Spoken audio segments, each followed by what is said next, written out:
Thank you all for being here again. We have another really wonderful speaker. And then after that speaker, I will give a brief response and we'll perhaps have some time for questions. If we don't have time for questions, please jot them down and return at 3 o'clock when we have a roundtable discussion this afternoon. Professor Michael Ruse is the Lucyle Werkmeister Professor of Philosophy at Florida State University.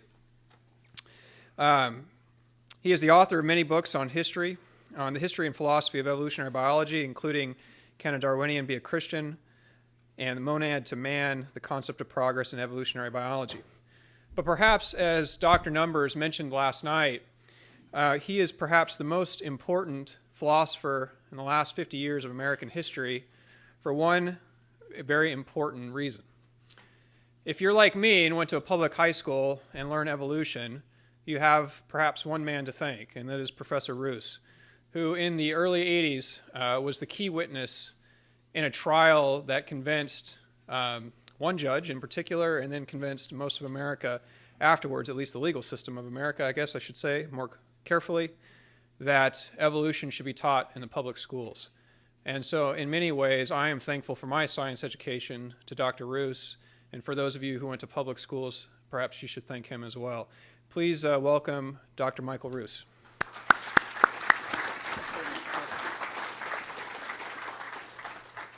Now, I move around, so like Frank Sinatra, I'm going to hold this in my sweaty little hand. The talk today is really quite simple. There are some in the audience, starting with Ron Numbers, who might be inclined to say simplistic, but that's for you to judge. I'm going to give all your jokes before you give them, Ron, so spoil your morning if I can. The question I really want to ask is the following. We're celebrating Darwin's 200th anniversary of his birth. We're celebrating 150 years of the origin. And I think nobody would want to deny that that's appropriate. But the question I really want to ask is Darwin himself or his ideas still relevant today? In other words, is Darwin an important figure in history, but not necessarily one that we ought to follow or emulate today? In other words, is his time past? Or are Darwin's ideas still relevant at some level today? And as a philosopher, my answer is going to be yes, no, and maybe. In fact, let me go a little further and show my philosophical expertise. Before Socrates, two famous pre-Socratic philosophers, there was Heraclitus, who said you cannot step into the same river twice. In other words, everything changes. And then, of course, there was Parmenides, who said nothing changes. And I think what you're going to see is that both of these people are relevant, that Darwin's ideas are still vitally important, but thank God we don't do, or rather you scientists don't do science that Darwin did. If we did, then he would not have left us a great theory. Great science moves you along. The creationists make the big mistake of thinking that problems are troublesome. In fact, great science starts with a problem in the morning, solves it by lunchtime, and has two problems by the time you go home. And if you don't, then what's the point of doing science? So that's the theme of what I want to talk about. All right. Background, today, or rather this year, there have been a multitude of papers, talks, discussions, all wanting to show that Darwin is, in fact, wrong. This is something which was in the New Scientist. Darwin was wrong, but I could give you half a dozen other examples of that sort of thing. So I'm choosing a real topic. I'm not choosing something that everybody would say, oh, Mike, we all know that. That's kind of boring. Why don't you talk about something which is controversial? In fact, there are many who want to say, yeah, Darwin was an important historical figure, but today, let's move on. And that's the background to what I want to talk about. All right, let's start with Darwin himself, Charles Robert Darwin. This is a wedding portrait. It was painted in 1839 when he was just about to marry his first cousin, Emma Wedgwood. There's another portrait of her. It's not a photograph, the reason being that photography was only just then coming into being. I think the earliest photo we've got of Darwin is about 1842. So it's a wedding portrait, it's painted, and I should tell you, if you can't see for yourselves, this is a very good portrait. It's a very good painting. And the reason why it's a good painting, or at least the reason why you would expect it to be a good painting, is because it's painted by George Richmond. And George Richmond was the top portrait painter of the time in England at that day. And that tells you something about Darwin and his cousin, future wife, straight away. They came from a segment of society that could afford to have the best portrait painter paint their portraits. Why? Because the Darwins, the Wedgwoods, his wife, were rich. They weren't just rich, they were stinking rich. They could have lived at Malibu and forgotten that they bought the house here. I mean, that's the kind of money that they'd got. I mean, they could go in and plonk down cash. They wouldn't have to bother about a mortgage. Now, they were not aristocrats. They were middle class, but very much upper middle class. The money is no secret. It came from Darwin's maternal grandfather, his wife Emma's paternal grandfather, Josiah Wedgwood the potter. Josiah Wedgwood, at the end of the 18th century, had developed the great pottery work, sort of brought the Industrial Revolution to cups and saucers. And consequently, there was huge amounts of money in the Darwin-Wedgwood family. In fact, I'm pretty certain that Charles and his wife were, let's say, strongly encouraged to marry because this would keep the money in the family. Now, what does this mean, apart from, total envy by me? What it means is the following. It means that Darwin is doing very well out of what became Victorian society. Queen Victoria came to the throne in 1837. It means he did very well out of Victorian society. So you should not expect to find that Darwin is a rebel. You should expect to find that Darwin likes his society and is going to enjoy it. He is not somebody who's going to say, I hate Victorian society, I'll show them, I'll become an evolutionist and make everybody miserable. That's not the way that Charles Darwin worked. He was a very conventional upper middle class Englishman, absolutely right down the line. And he enjoyed that and everything like that. Now, when I say Darwin was not a rebel, that is not to deny his genius, his importance, or what he did. I think he was a great revolutionary. But the point I want to make, he was not the Christian God. He did not get things out of nothing. He took the elements of his society that he accepted and agreed with and brought them into a synthesis which, rather like a kaleidoscope, he then made a new picture out of it and, as it were, pushed it forward. But to understand Darwin all the time, what you must say is, where did he get it from? Now, as I say, this does not in any sense deny his revolutionary genius, because he was. But what it does mean is, don't think that Darwin made it up. Ask yourself, where did Darwin get it from? And that, I think, is absolutely crucial to understanding. Now, as we all know, he was intended to be a clergyman, but in 1831, at the end of Cambridge, University of Cambridge education, he got the offer to go on board HMS Beagle as sort of gentleman companion to the captain, and rapidly matured, or evolved, if you like, into the ship's naturalist, and they spent some 5 years going around South America, mapping around South America. The really important experience for Darwin was after South America, when the ship put in at the Galapagos Archipelago, group of islands off the coast, 600 miles off the coast of Ecuador. There wasn't a eureka moment then, but Darwin collected the birds. These are actual finches that Darwin himself would have shot, or probably by this stage his servant. I mean, Darwin had been a very keen hunter, but then as he matured as a scientist, he got less and less interested in the actual shooting and much more interested in looking at the things which he was collecting. And these are the finches, actually, the finches, the mockingbirds, and also the giant reptiles, the tortoises, on the islands that the governor pointed out to him were different from island to island. It wasn't until he got back home and had an ornithologist, John Gould, look at these specimens and say to him, they're definitely different species. And at that point, Darwin crossed the divide and became an evolutionist. He said there's only way we can explain these differences, islands 10 miles apart. Only way that we can explain this is through going there and evolving as they went from island to island. And so this is the tree of life that Darwin draws in his private notebooks. Now he looks for a cause. Why does Darwin look for a cause? He's a graduate of the University of Cambridge. The greatest scientist the University of Cambridge had been Isaac Newton 200 years previously. Newton's great contribution to science was not the Copernican revolution or putting planets in ellipses or anything like that, cannonballs in parabolas. It was bringing everything together under one cause, gravitational attraction. There's no question that the young Darwin wanted to be the Newton of biology. And so he spends some 18 months working his butt off to look for a cause. He twigs on pretty quickly that the cause is going to be selection. He comes from rural England. He knows all about breeding cattle and sheep and pigeons and these sorts of things. How do you make a fatter pig? By breeding from the fat pigs and eating the thin ones first. So he knows all about that.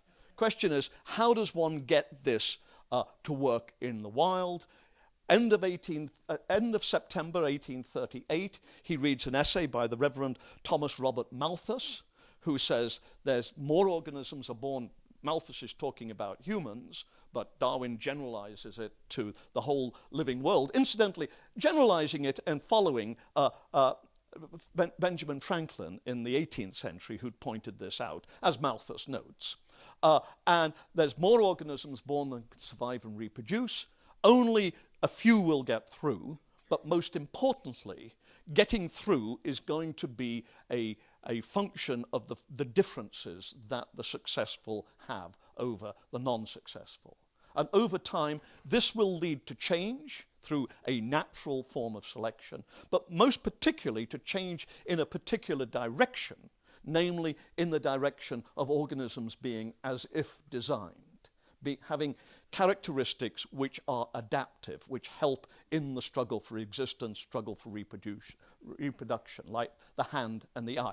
Something, of course, that Darwin was made very much aware of by his Cambridge training, because the argument from design was the argument that he was presented with as an undergraduate. The eye is like a telescope.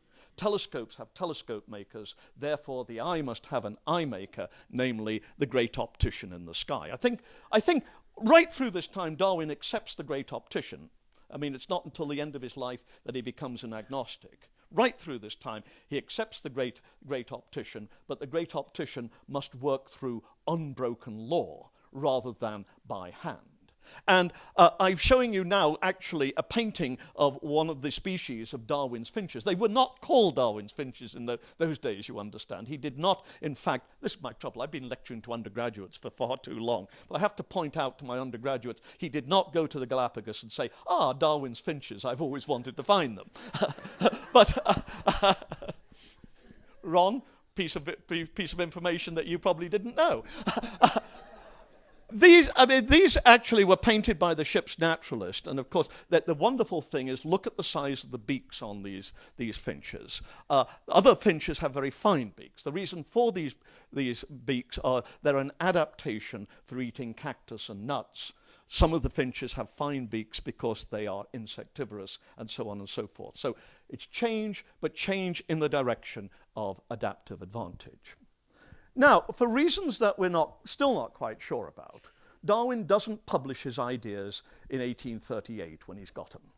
He sits on them for 20 years until finally an essay is sent to him, discovered quite independently by Alfred Russel Wallace, and Darwin then spends 15 months writing up The Origin of Species. And I'm very proud to say that this is, in fact, a beautiful copy of a first edition that we have at Florida State. I don't think they realized they got it until I pointed this out to them. Now, of course, they're very proud of it, and I'm praying to God that the provost does not discover it, because I know the first thing he'll do is sell it. The last copy that went on the open market in this condition went for $200,000. So, I mean, really and truly, think of the decoration that they could do to the administrative offices with that kind of money. Yeah, you laugh. That's not a joke. One point, though, to keep in mind is that although Darwin publishes in 1859, the Darwin who is, as it were, writing The Origin is the Darwin who did his creative work in the 1830s. So in other words, to understand the influences on Darwin, do not look to 1859. Look to 1839, 1838, 1837. That's the time that you should look at. Now, Darwin says The Origin is one long argument. He says this in his autobiography. So let's take that seriously. What is the one long argument? Not one damn fact after another. Who might have influenced Darwin at that time? Well, his mentor, as we know, he'd been a very important influence when he was an undergraduate, and we know was a very important influence in Darwin's life just after he came back from the Beagle voyage and gave him lots of good advice, was none other than this man. William, it's spelt Whewell, but it's pronounced Whewell. It is an Old English name from the north of England, from the north west of England, where they've just had these terrible floods in the last day, the Lake District area. And Whewell came from the Lake District and was a professor at Trinity College, Cambridge. He'd been professor of mineralogy when Darwin was an undergraduate. By the time Darwin came back, he'd moved over to being a professor of philosophy, a change I don't think that people generally make.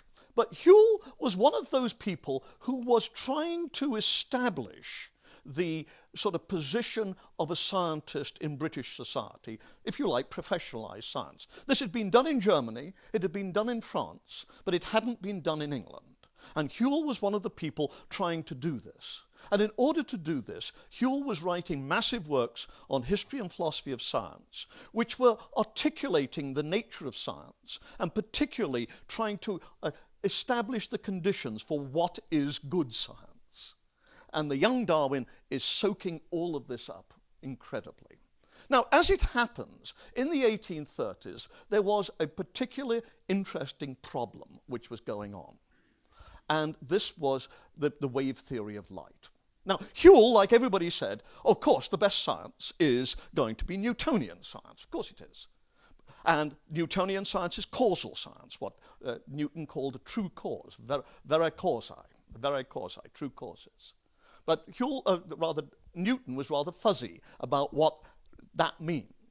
And so Whewell and others were wrestling with this problem in the 1830s, and particularly wrestling with the problem against the context of the wave theory of light. In the 17th century, there had been two theories put forward. The particle theory of Newton, which said light is little corpuscles which hit the eye from the object, and the wave theory of Christian Huygens. In the 18th century, Newton's theory had won overall. But at the beginning of the 19th century, there was a very rapid switch to Huygens' wave theory, or what was known then as the undulatory theory, thanks to experiments by people like Thomas Young in England, Young's double-slit experiment, and Auguste Fresnel in France. So by the 1830s, the wave theory of light was unambiguously the theory that you accept. But as critics pointed out, you don't see light waves. So why should you accept a theory where you don't see the cause?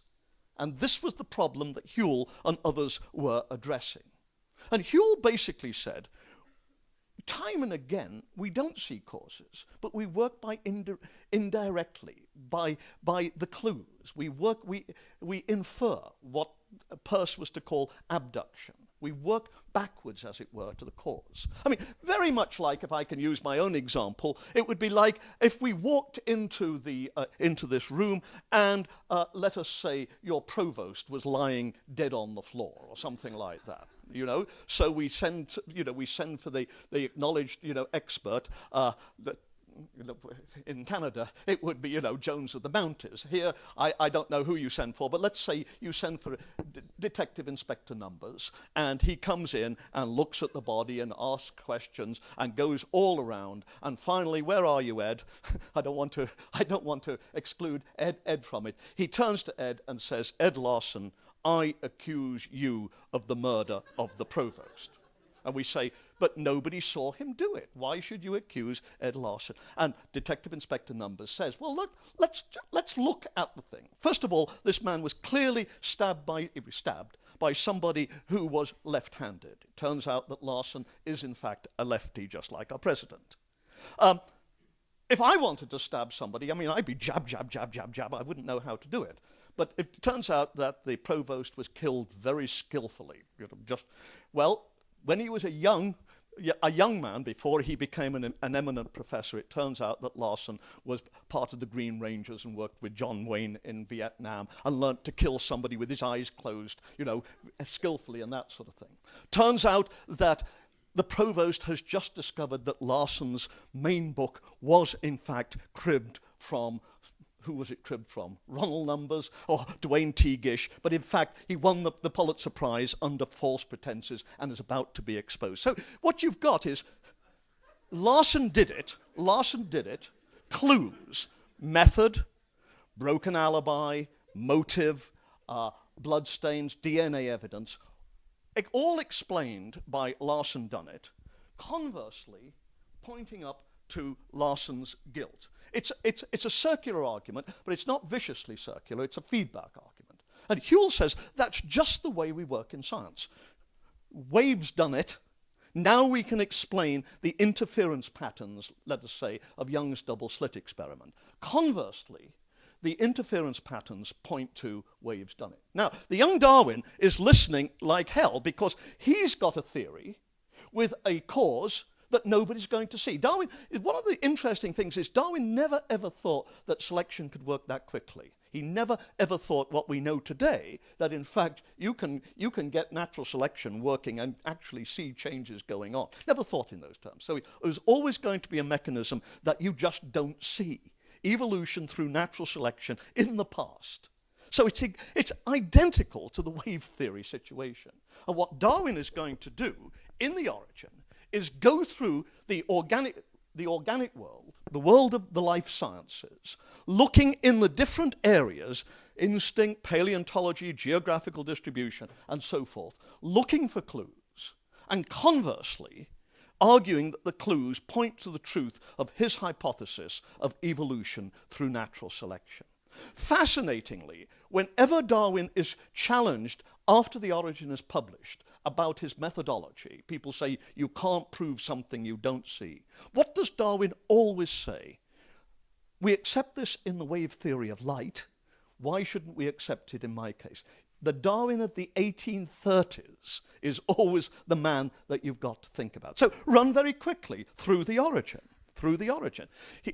and again, this shows Darwin is a revolutionary, not a rebel. He's always picking up on stuff that everybody knows about.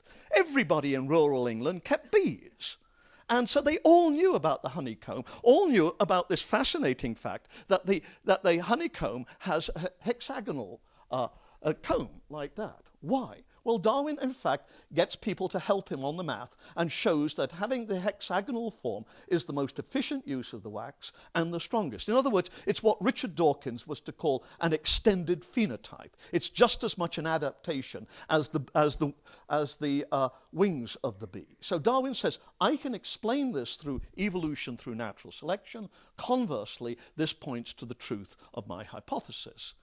The fossil record, roughly progressive. Darwin says, why do we have the fossil record like this? Obviously, evolution through natural selection. But there are gaps. Oh, yes, says Darwin, but the gaps represent places either where there wasn't any fossilization or where there are fossils that we haven't found. We should find some missing links. And lo and behold, 3 years later, they've discovered Archaeopteryx, the bird reptile, and as you can imagine, Darwin puts this into the origin in the later editions, just what his theory had predicted. In fact, I'm showing you the 1876, this was the Archaeopteryx which was discovered in 1876. It's known as the Berlin Archaeopteryx, and it is now in the Museum of Natural History in Berlin, and the original is on display.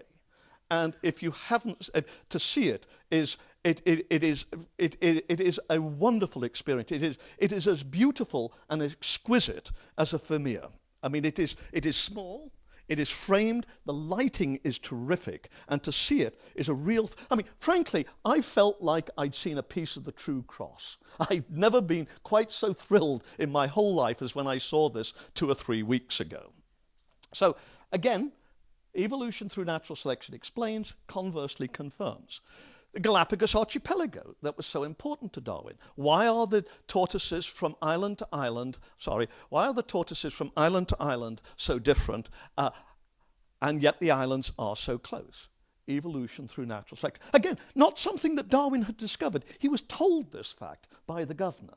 But what Darwin's genius is to take these facts and to bring them in and, as it were, represent them in a new synthesis.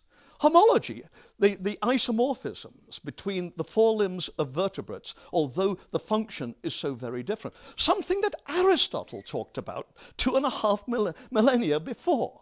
Why is this? Evolution through common descent, and the changes come about by natural selection. And finally, embryology, of which Darwin himself says, I'm most proud of this. A fact well known, particularly to the work of the German embryologists in the first half of the 19th century, people like Karl Ernst von Baer. The young are often identical, and yet the adults, a chick and a man we're being shown here, chick and a human, are so different. Well, says Darwin, what happens is the young are not that subject to the struggle for existence. They're protected in the womb, in the egg, and so the struggle for existence is not tearing them apart. Adults, of course, are subject to the struggle for existence, and that is why they are different. And now, says Darwin, in fact, I think I can go on and test this. He says, let's turn to the world of the breeders. He says, let's look at dogs and at horses. The cart horse and the racehorse are very different. The English bulldog and the greyhound are very different. But we know that breeders are only interested in the adults, not in the puppies or the foals. Therefore, analogously, we should find that the puppies and foals are much more similar than the adults. So he goes to them, and he goes to the breeders and says, tell me, are the young of the greyhound and the English bulldog as different as the adults? Are the young of the racehorse and the cart horse as different as the adults? And all of the breeders say to Darwin with one voice, oh, yes, they are.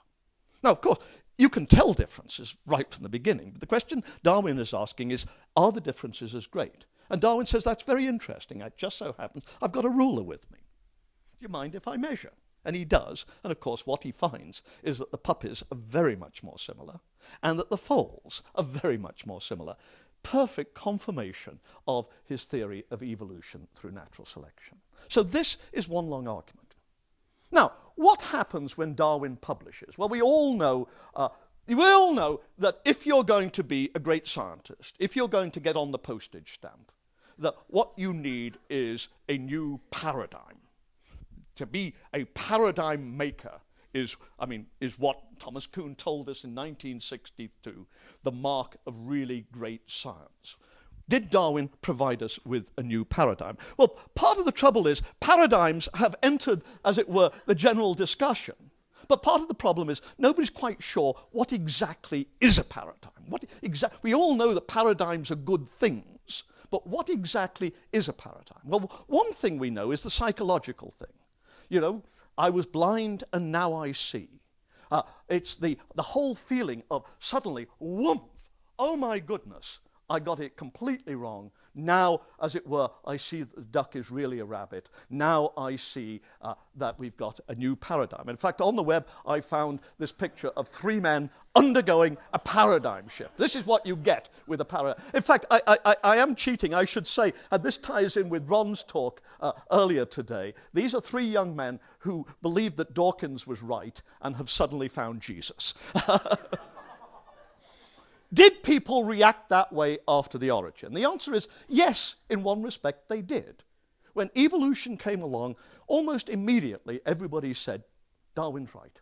There's no question. We all know about the fight with the Bishop of Oxford, but by 1865, if you look at the examinations for undergraduates at Oxford, Cambridge and London, the questions start by saying, assume evolution and discuss the causes. I mean, by 1865, evolution is almost passé, and as Ron and my friend John Roberts has shown, by 1870, apart from places like the American South and other places like that, by and large, Christians are accepting evolution. What they're not accepting is a completely naturalistic account for humans, but as far as evolution is concerned, got no problem with that. What people don't accept is natural selection. And Darwin's bulldog, Thomas Henry Huxley, the grandfather of Aldous Huxley, the novelist, is a good example. Huxley preached evolution night after night after night, and yet he was always iffy about natural selection. Nobody denied natural selection. Everybody said natural selection occurs. But by and large, people said, but we don't think it's the main cause. Why? Well, there are a number of reasons, but one, of course, was that Darwin, there were scientific inadequacies in Darwin's thinking. He did not have a good theory of heredity. He did not have a theory which would show how good characteristics could be passed on from generation to generation. Another problem was the age of the Earth.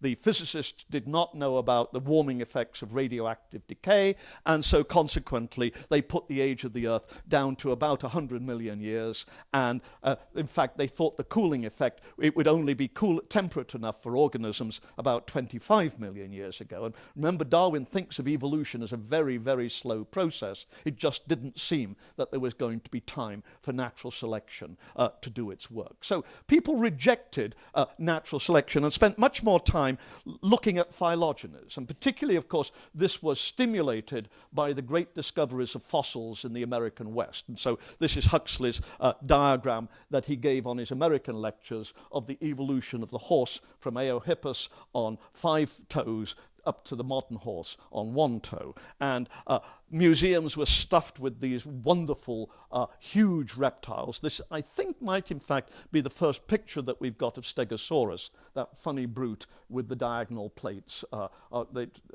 the way down its back. So this was what people concentrated on, and it isn't until 1900 and the rediscovery of Mendel's thinking about heredity that finally people start to see that this is the complement to Darwinian selection. Incidentally, folks, people often say, what a pity that Mendel, this Moravian monk, he was working in what is now known as the Czech Republic, but it's a mistake to think of him as a Czech. He's really part of the Austro-Hungarian Empire, and he's a German-thinking person, a scientist. People often say, what a pity that Darwin and Mendel never got together and sped things up. In fact, Darwin never read Mendel, but Mendel read Darwin, read The Origin just after it was published in German, and annotated it very carefully. But never once does Mendel ever say, I've got the solution to Darwin's problems about heredity, because Mendel's thinking about his problems in the context of German biology and not at all in the context of evolution. What interests Mendel is whether he, as a Catholic monk, can accept evolution, which is what you would expect, and in fact he decides that he can. But so notice that they're not thinking in that sort of way. It's not until the development of cytology and all of these sorts of things that people can start to think about genetics in the modern sort of way. Very quickly, by the 1930s, people are putting Darwinian selection and Mendelian genetics together, and then they're starting to put flesh on the theory. One of the people who was very important was this man, Julian Huxley, who is the grandson of Thomas Henry Huxley, the older brother of Aldous Huxley. He published Evolution, the New Synthesis in 1942. And in America, of course, the really crucial person was Theodosius Dobzhansky, the Russian-born geneticist that you see in the middle. The reason why I like to show this picture is because it shows him with his students. And of course, having students is all important to spreading ideas. For instance, second from the left is Richard Lewontin, who gave a keynote speech with Ron a couple of weeks ago in Chicago. The person on the right is Francisco, who was a Spanish priest at the time, no longer, and various others. And I've just been in Brazil, and the chap just to the right of Dobzhansky with his hands in his pockets, in fact, was a Brazilian postdoc with Dobzhansky way back when. And Dobzhansky was the author of Genetics and the Origin of Species in 1937, a work that many, many people in recollection refer to as the Bible of the movement. It really was tremendously effective. Basically, one had got the modern theory. Of course, then in 1953 along comes molecular genetics. For a while, people like Ernst Mayr, the well-known ornithologist and evolutionist, thought that, oh my goodness, molecular biology and evolutionary biology are in opposition. But pretty quickly, people saw that, in fact, molecular biology is the friend of evolutionary biology, and you can do all sorts of work, Darwinian work, thanks to the tools and techniques that we get from the molecular world. And so this brings us up to the present. The question is, what is the theory of evolution, neo-Darwinism, the synthetic theory, synthesis of Darwin and Mendel?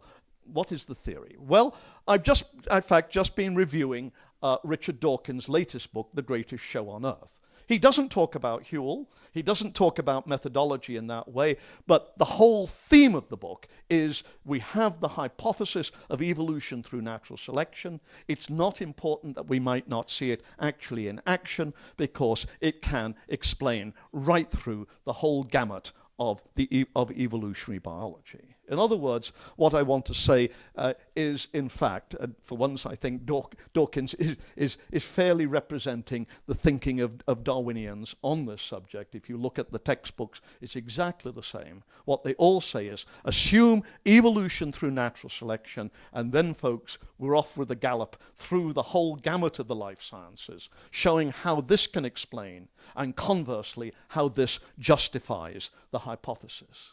Exactly the same, but nothing is the same because everything has changed. So turn to instinct. Well, what do we have with instinct today? Probably the all-important defining work was Edward O. Wilson, the Harvard entomologist and sociobiologist's work in 1975. Sociobiology, the new synthesis. I'm sorry, it's a play on Huxley's title. Huxley's book was Evolution, the Modern Synthesis, and Wilson is Evolution, the New Synthesis. But notice he's offering an overall synthesis showing that evolution can, through natural selection, can explain social behavior, and conversely, social behavior justifies the Darwinian mechanism. Look at some actual work that Wilson did. He was particularly interested in the early 1980s on the leafcutter ants, the Attai from Brazil. These have a very sophisticated social system with many different castes. They have great big soldiers to protect the nest. They then have smaller foragers who go out and find the leaves. They then go back, leaving pheromone trails, and the leaf cutters dash out, cut up the leaves, carry them back, another caste. They then hand them over to the gardeners who chew up the leaves and grow a fungus. They then hand this over to the nursery workers who feed the fungus to the young. And on top of this, of course, you've got the great big queen who's doing nothing but laying eggs and her attendants. Some of these species have 7 or 8 different castes. And what Wilson is asking is, why do they have these castes? And particularly, why do you have, say, 5% of soldiers rather than 10%? Why do you have 15% of leafcutters rather than let's say, 10% or something like that? Why do you have soldiers at all? Why don't the others protect the nest? And he does his work by taking out one caste and seeing if it works as optimally. He's using optimality models, and he's looking at the flow of energy through the nest. Way more sophisticated than anything Darwin could have dreamed of, and yet completely Darwinian in intent. Turn to the fossil record. The big problem that Darwin had was that there was no evidence of any fossil or any life before the Cambrian. The Cambrian, which we now know, started 542 million years ago. Darwin, of course, didn't have absolute dates or anything like that. But there's nothing before that. And if ever you wanted an example of ad hoc hypothesis, Darwin's Origin gives it to you. Because Darwin says, well, of course, the organisms would have lived where the sea is now, so we wouldn't expect to find them. And even if we were to drill down there, the sea is so heavy, it would have squashed the fossils into non-existence. So it's not surprising that the earliest fossils are, in fact, very, very complex. I mean, see, this is the problem. They're not simple. The earliest fossils that Darwin knew about, they were not simple. They were things like the trilobite, which, of course, is a very complex fossil indeed. Yes, I should say this is a genuine tattoo, and all of my graduate students, when they get their MA, they have a trilobite tattooed on the left cheek, and when they get the PhD, it's on the right cheek. And yes, we have to pay extra for that. Now, of course, we have, you thought philosophy was a dull subject, didn't you? Now, of course, we have lots of evidence of Precambrian organisms going back to 3¾ million years ago when life must have started. And in fact, it starts very simple. And the most recent Precambrian organisms are pretty complex, just like Darwin would have predicted. Now, of course, we have many, many more missing links, including, for instance, Lucy, the ape-like human who lived 3¼ million years ago. She walks, and yet she has an ape-sized brain, a chimpanzee-sized brain. She does not have a chimpanzee brain. She has one which is chimpanzee-sized, about 400 cc's, as opposed to the human brain, which is about 1,200 cc's. A wonderful missing link. And of course, now we have lots of explanations for phenomena that Darwin didn't have. For instance, why did the dinosaurs go extinct? And of course, we now have all sorts of explanations for things like why the dinosaurs went extinct. I should say I was giving this lecture a couple of weeks ago before a good friend of ours, Paul Nelson, who is a creationist, and he said, "Oh, Mike, no, you've got this completely wrong. We creationists know the real reason why the dinosaurs went extinct." Oh, crap, was that today? Eugene is taking notes on all of this. My goodness me, I brought creationism into a talk. She won't forget that. Geographical distribution. Again, Darwinian and yet so changed. Darwin knew nothing about plate tectonics. He thought that the world moves up and down rather like a waterbed. One part gets pushed down, another part gets up, and this changes things. Because he didn't know about plate tectonics, all sorts of hypotheses about how seeds and small animals can be carried across the sea on the legs of birds and that sort of thing. Others were putting up all sorts of land bridges like Atlantis and that. Now, of course, we know, thanks to plate tectonics, things can move around very quickly and very rapidly. My favorite example is the Triassic reptile up in the top right-hand corner. This really is a slug. I mean, this was a really lazy brute. I mean, this was like a philosophy undergraduate who's been out on the tiles the night before. This is not something that wants to move very quickly. Oh, my God. All I need is a coffee and a ciggy, you know. I do not want to go out on a 10-mile jaunt. It's found in Africa, it's found in India, it's found in Antarctica. It's fossils. Why is this? Because they were joined and then they were split apart. So Darwinian and yet so different. And finally, let me show what I think is the best example, the most exciting discovery in science, certainly since Lucy. And what is that? It is about the genes which control development. You're looking at the fruit fly, and now we know that certain genes control the development of the fruit fly. That's the larva down below and the adult fruit fly up above, and they're on the chromosome in the order that they actually work. And now you look at humans. I should say that in 1963, Ernst Mayr, that I've mentioned, this eminent evolutionist, wrote a huge book called Animal Species and Evolution. And in the middle of it, he's discussing homology. And he says rightly that homology, the forelimb of the human and the horse and the bat and wing of the bat and these things, are the best evidence of evolution. He says, without a doubt, they're the best evidence of evolution, which of course they are. But then he says, be very careful. Do not look for homologies between humans and fruit flies. He says, only a or I can hear his voice, only a non-biologist would think this, meaning a philosopher. It's ridiculous. Well, believe it or not, then you look at the molecules which control development, and the fruit fly is the top row, and humans are the fourth row, and they are practically identical. The molecular homologies are right there between humans and fruit flies. Now, do note, this does not disprove Darwinism. This does not disprove evolution. What this shows is we now know that organisms are not built from scratch all the time. They're built on the Lego principle. You start with the same building blocks. Build it one way, you get the White House. Build it another way, you get the Empire State Building. Build it one way, you get the fruit fly. Build it another way, you get humans. And so, in other words, this is all part of the picture, way beyond anything we knew, but still evolution through natural selection. I told you credit. I think that Meyer, wherever he is, whether he's looking down on us or looking up, taking a break from shoveling coal, is saying, terrific, I really like this, and I'm sure Darwin is too. Knowing Meyer, of course, would also be saying, but of course I knew this all along, and I told people, and I was right first. But there we are. The point is, the theory is so Darwinian, and yet it has moved on. So in conclusion, let me give you an analogy. My analogy is with the people's car that Dr. Porsche designed in Nazi Germany. The people's car, this is a picture of the people's car in 1938 coming through the Brandenburg Gate in Berlin. And you look at the people's car, and obviously this is the car that we know. Now look at my daughter Emily in the family car, the Beetle, in 2006. There is not one part of that car that Emily is driving which could be found in Dr. Porsche's car of 1938. And yet it is so obviously the case that in both cases we've got the Volkswagen Beetle, the Volkswagen Bug.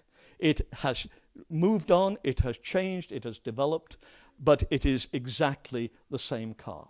My forecast is in 2109, when Ron and I are invited to come again and give our talks, we will find that the people's car is still going strong, but it has gone on, it has developed from there. And my forecast is that Darwin's theory will be, at one level, completely unrecognizable, but it will be exactly the same theory that Darwin found. And that is, I think, is the why we truly do should celebrate Darwin today. Thank you.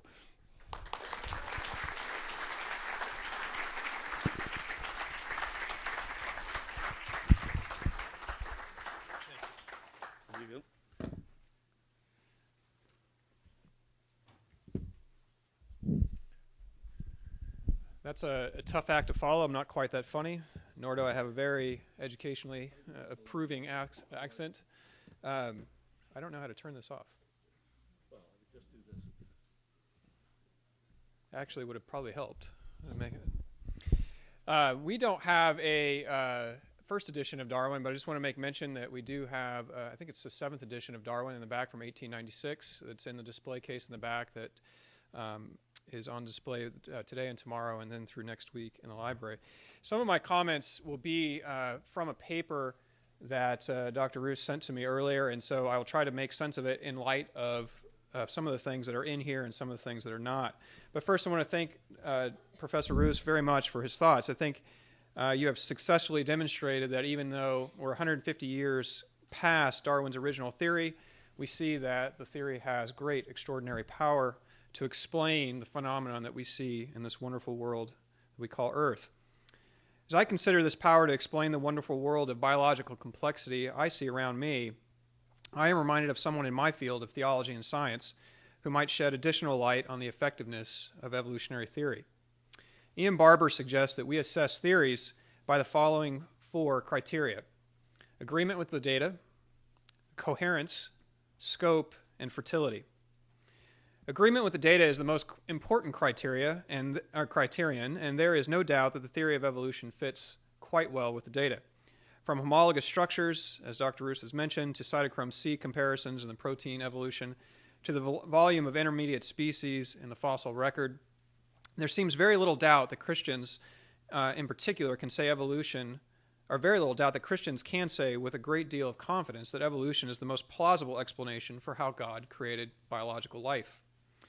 By coherence, Barber means not only does a good theory fit consistently with other accepted theories, but also that a good theory has an internal consistency and simplicity, or as some like to call it, aesthetic elegance.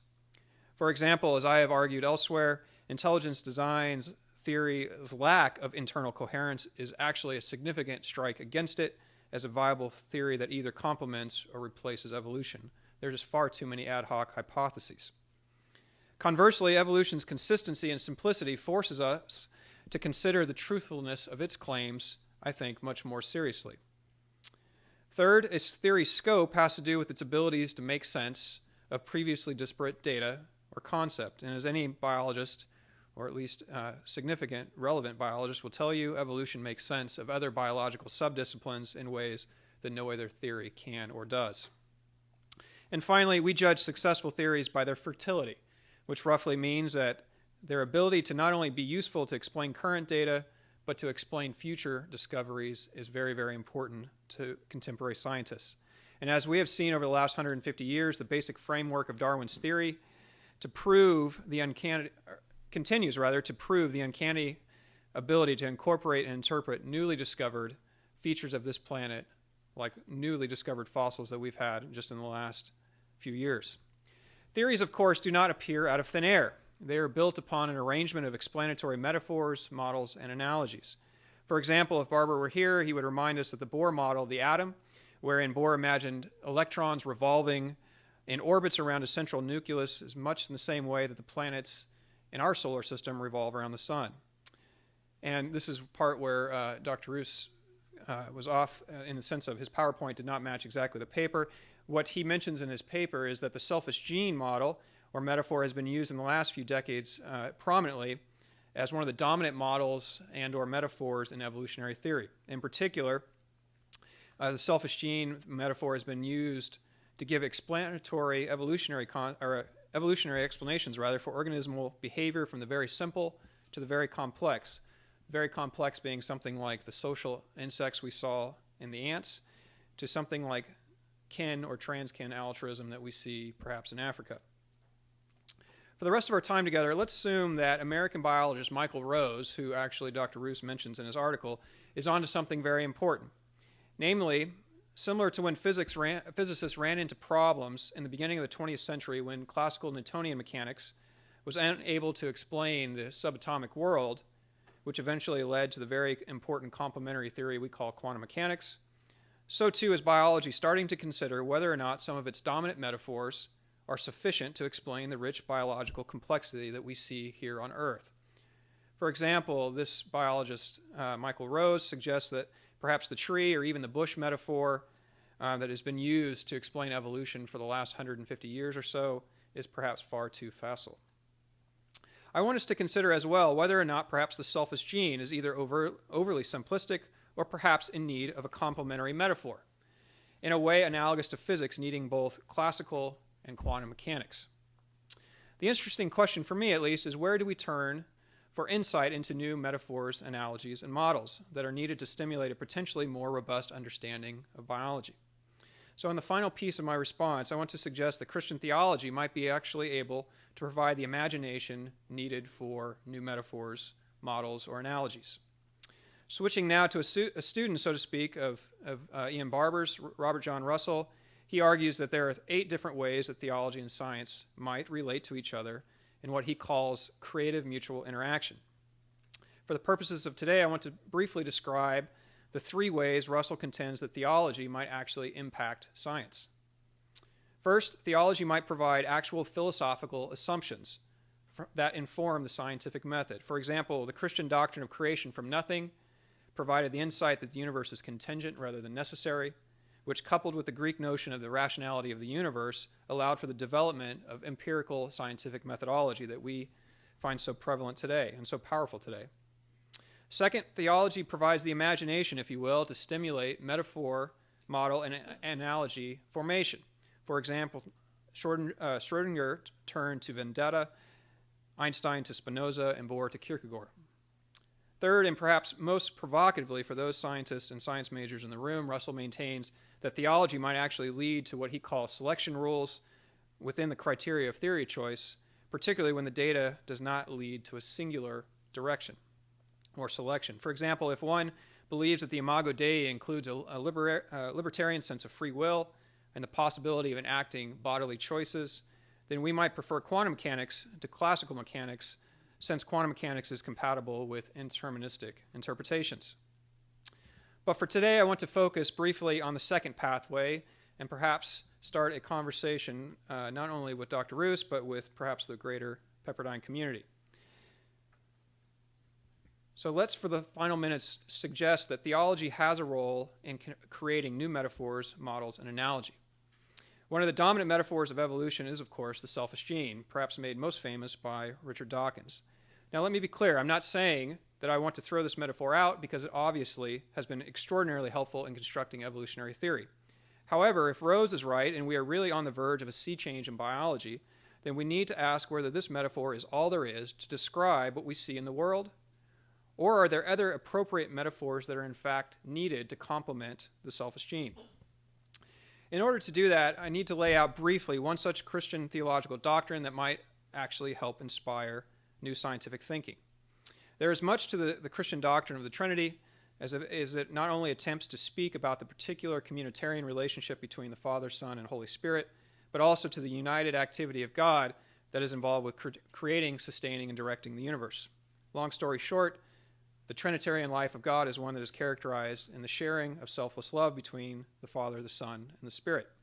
One might say that the persons of the Trinity are who they are and their relations to each other, which both distinguishes them from one another, but brings them into communion with one another at the same time. And therefore, at the same time, while the Trinity exists in the relationship of the three persons, the divine action that we witness is actually the unitary action of all three members. As Irenaeus described it so long ago, divine action can be understood as the work of the Father through the Son, or through his two hands, rather, the Son and the Spirit. Or as Thomas Aquinas put it, God the Father made creation through his word, which is the Son, and through his love, which is the Spirit. So here's perhaps the provocative part that might start a new conversation. What does the crash course on the Trinity have anything to do with forming metaphors, models, or analogies for science? I think these two small insights into the Trinitarian life that hopefully might start a larger conversation can stimulate biologists to ask the following types of philosophy of science questions, at least. Number one, is the depth of experience that we called kin and trans-kin altruism really explained in evolutionary terms by appealing only or primarily to the selfish gene metaphor? In other words, does, or perhaps better, should the selfless life of love exhibited by the Christian Trinitarian God spur us to think of metaphors other than selfishness around which we might actually construct relevant scientific research questions? In other words, times two, is the concept of altruism really defined wholly by the idea of one creature scratching the back of another's? Number two, can the Irenaean or Thomistic model of God that depicts divine action as a cooperation of sorts between the Trinitarian persons suggest at least a complement, if not an outright alternative, to the selfish gene model? In other words, how far can the notion of cooperation rather than competition impact our scientific question-asking process, particularly as one considers social behavior, whether that be social behavior in insects or in mammals? So in the end, let me be very clear. I'm not suggesting that the concept of competition and the metaphor of the selfish gene are defunct ideas, as they obviously have shaped Darwin's theory dramatically over the last 150 years.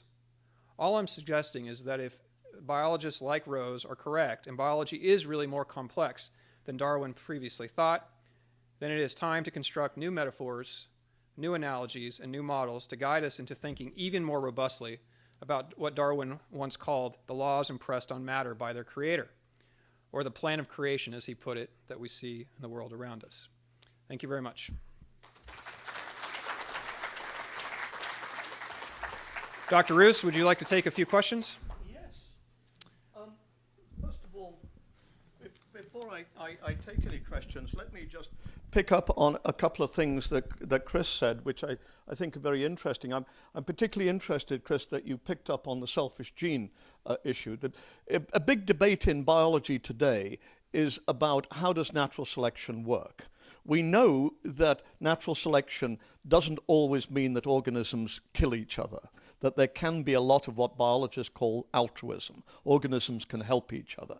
The question is this always pure enlightened self-interest? In other words, is it always something which reflects to the benefit of the individual, namely selfish gene?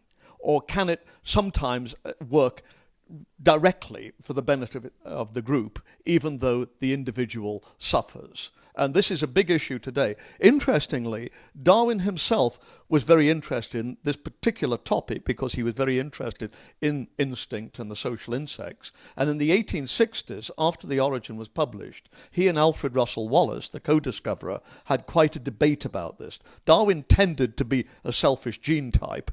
Wallace tended to be much more of a groupie type. But I think it was a very sophisticated discussion. It picks up on my theme very much. Neither of them knew anything about Mendelian genetics, so neither of them could express it in the kind of terms that we would today, thanks to people like William Hamilton and John Maynard Smith. So neither of them could think at the kind of level of sophistication that we've got today, and yet, at another level, it's their problem that we're wrestling with. So I thought that was a particularly interesting thing. One other thing let me pick up on, which of course I didn't really talk about here, but I think is going to be of great interest to the group, is the whole question of Darwinism and religion. There's no question but that in major respects, Darwin's theory comes out of Christianity. I like to say that it's a bastard offspring, that it seems so different, but every now and then you catch that sort of sight and say, oh my God, look at the parent in the child. I mean, for instance, I pointed out that Darwin is completely committed to the design-like nature of organisms, which he gets straight out of British natural theology, for instance. So the problem, the Darwinian problem, goes back and is a Christian problem. At other times, it's slightly more complex. Why does Darwin become committed to evolution, which is through the rule of law? Because Darwin, in the 1830s, moves from being a theist, a Christian theist, to being something of a deist. He no longer believes that Jesus is the Son of God.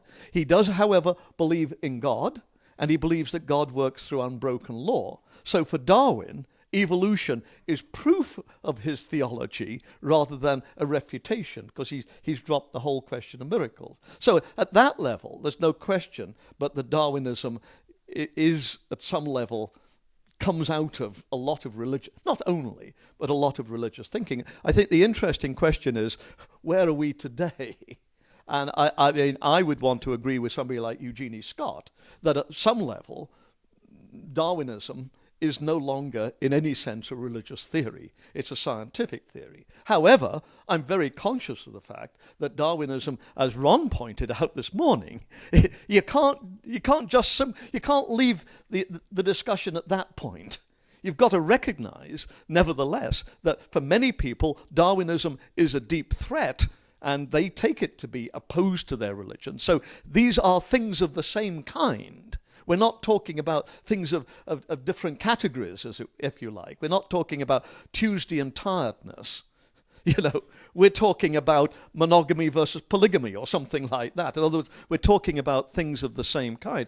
And I personally want to say, even today, I think there's a lot of people who make, let us put it, if you like, a religion or a religion equivalent out of Darwinism. One clear-cut case, who would agree, is Edward L. Wilson. I mean, if you look at his book on human nature, he says Darwinism is the new myth to replace Christianity. Now, whether or not you want to say somebody like Dawkins or Dennett or these people are religious, they deny it, strongly. Okay, fine, it's not religion. But certainly I think for Dawkins, Darwinism is a religion alternative, let's put it that way. I mean, of course it is. Of course it is. I mean, you look at P.Z. Myers's blog, for instance. There's no question.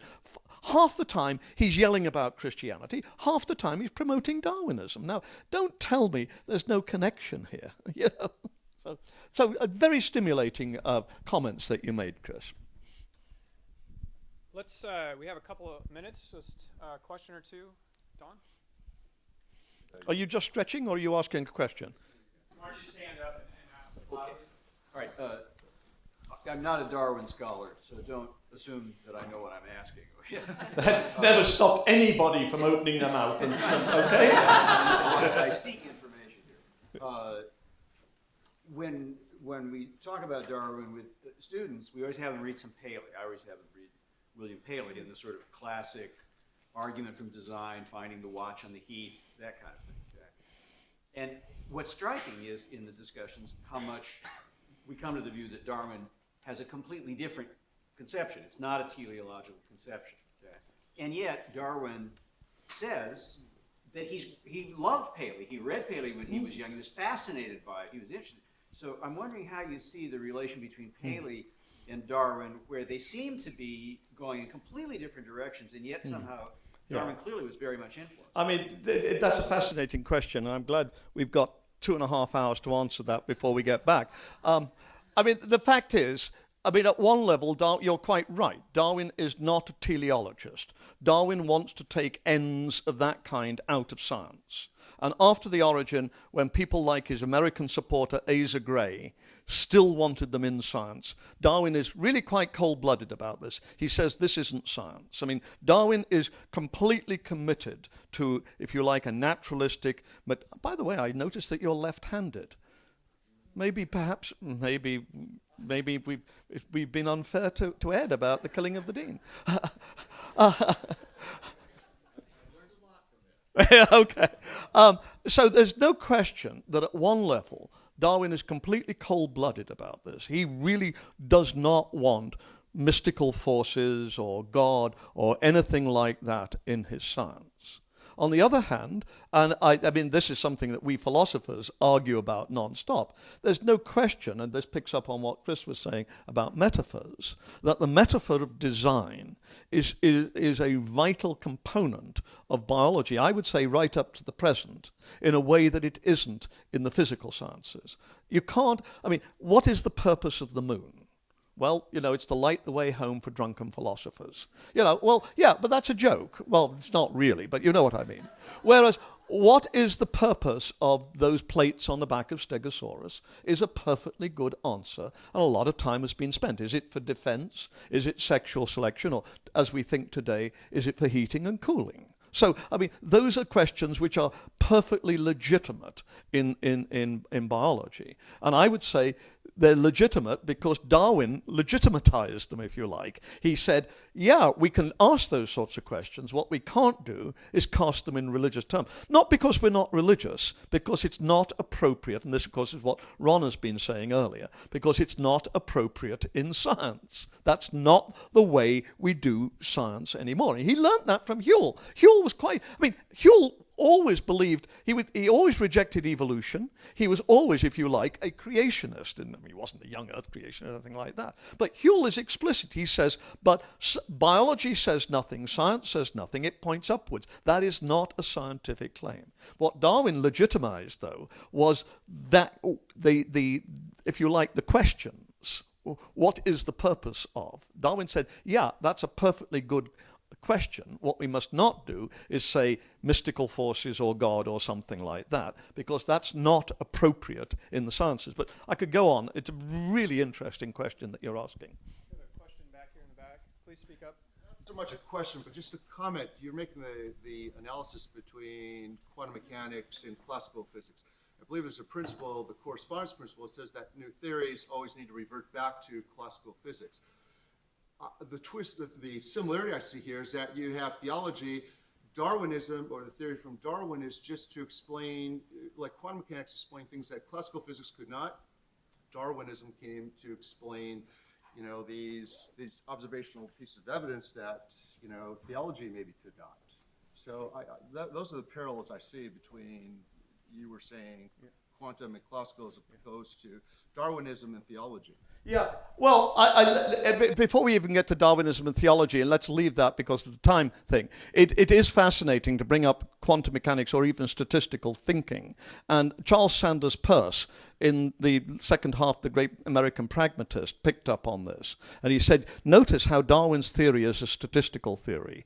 Is this worrying? And he says, no, because now we've got statistical theories in the physical sciences. Now, it's not quantum mechanics which introduces another set of issues, but certainly the whole question of statistical theory was brought up and discussed in the context of Darwinism. And as I say, Peirce, I think, who is very acute about this, as he is about most things, pointed out how Darwin has moved the debate into the statistical level. And he says, but don't worry about this, folks, because the physical sciences are always doing it too. But what is interesting is you still get this tension between the physical sciences and the biological sciences.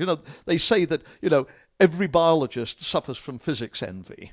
And there's a certain truth to that. There's a certain truth to that. The question is, though, ultimately, does it really matter? And I mean, this goes back to your question about teleology, because every now and then you're going to get somebody who says, we should get rid of the teleology. The teleology in science is in biology, even the kind that it's got, is bad. We should get rid of this sort of thinking. A man called Alex Rosenberg has just recently written a book on this thing. I want to say, why? Why cut off your nose to spite your face?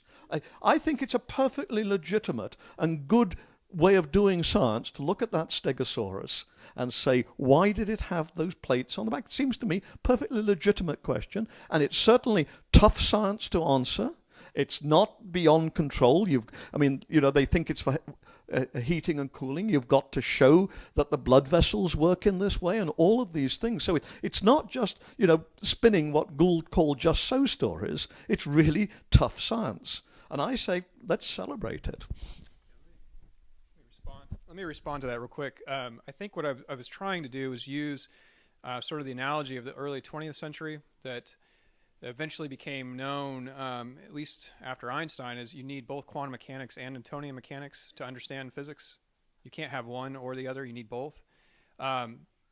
Biologists like Ruse and others are suggesting that perhaps we're in a historical moment, so we won't know until perhaps 100 years from now whether Ruse was right or I was wrong or et cetera.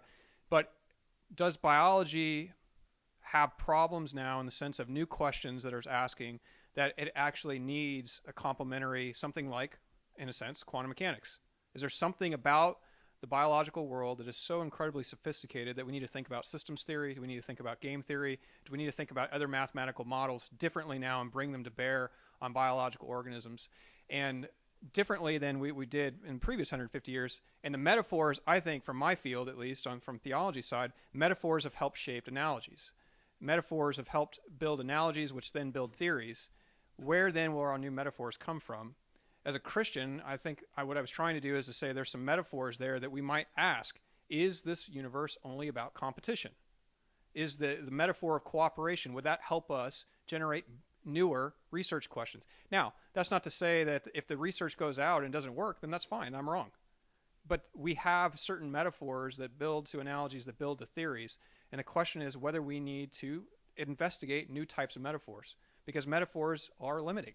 They're only descriptions of reality, they are not reality themselves. I want to follow that up, though, by cautioning. Chris said, we've got Newtonian mechanics and we've got quantum mechanics. Folks, we don't have creationism and Darwinism that we both need. So don't push them. You clearly didn't mean to, but don't think that that's the analogy that we're drawing to. That we need ID and we need Darwinism. I think the question is, do we need Darwinism and things like order for free, punctuated equilibrium, or non-equilibrium thermodynamics and that. Personally, I think those are all BS. But I'm an Englishman. I'm a Darwinian. So there you go. Yeah, just for the state of the record. As Michael suggested, my dissertation is on why intelligent design is bad theology as well as bad science. So I'm not suggesting to argue that intelligent design fills a gap. What I'm suggesting is, are the metaphors that are part of science, are they sufficient? I think that's a legitimate question to ask from a philosopher, from a philosophical point, that then can generate perhaps new scientific questions. Because all of science is built on metaphors to begin with before the research is done or while the research is being done. And the metaphors and models that we have are inherently limiting, even if they are very explanatorily powerful. All right, we have time for maybe one more question. Everyone's hungry, so I think now is a good time to stop. Thank you very much. Please say thank you to Michael.